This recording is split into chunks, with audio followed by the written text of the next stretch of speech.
অনেক ত্যাগের মধ্য দিয়ে আমরা আজকে আমাদের ভোটের অধিকারটা অর্জন করেছি। আমরা চাই আমার দেশের জনগণ এবং আপনারা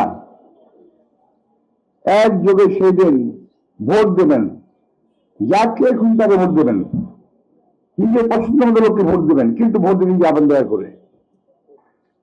অধিকারটা প্রয়োগ করতে যাবেন, ডাক্তার হোক, নার্স হোক, রাজনীতিবিদ হোক, কুলি হোক, মজুর হোক, যেই হোক, এই ভোটের অধিকার প্রয়োগের দায়িত্ব তার রয়েছে, অধিকার তার রয়েছে। কিন্তু এই অধিকার ছিনিয়ে নেওয়ার জন্য আজকে দেশে একটি গ্রুপ, ওই যে 2008 সালের নির্বাচন হয়েছিল, আমাদের এই সময় খেয়াল আছে আপনাদের? ভোট হলো না, কিন্তু জয়লাভ করলো একটি দল।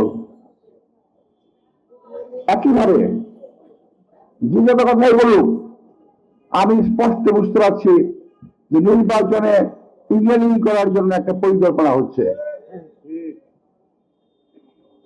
আমরা নির্বাচন করেছি যখন, এর আগে আমাদের পোলিং এজেন্টরা নির্বাচনের ফলাফল লিখিতভাবে নিয়ে প্রেসিডেন্টের হাত থেকে নিয়ে তারপরে ঘরে ফিরেছে রাত্রি 7টা-8টার সময়, সন্ধ্যা 7টা-8টার সময়।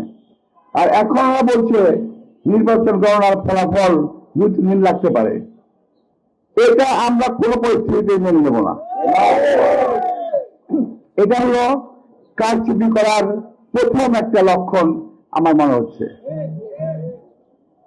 কারণ এই সরকারের কিংবা এই সরকারের মধ্যে কিছু কিছু লোক আছে যারা এখনো আওয়ামী লীগের কাজ করে, যারা ঘাপটি মেরে বসে আছে, যারা চায় প্রথমে চায় নির্বাচন না হোক, আর যদি হয় তাহলে যারা বিএনপি জিততে না পারে, বিএনপিকে হারানোর পরিকল্পনা তারা করতেছে।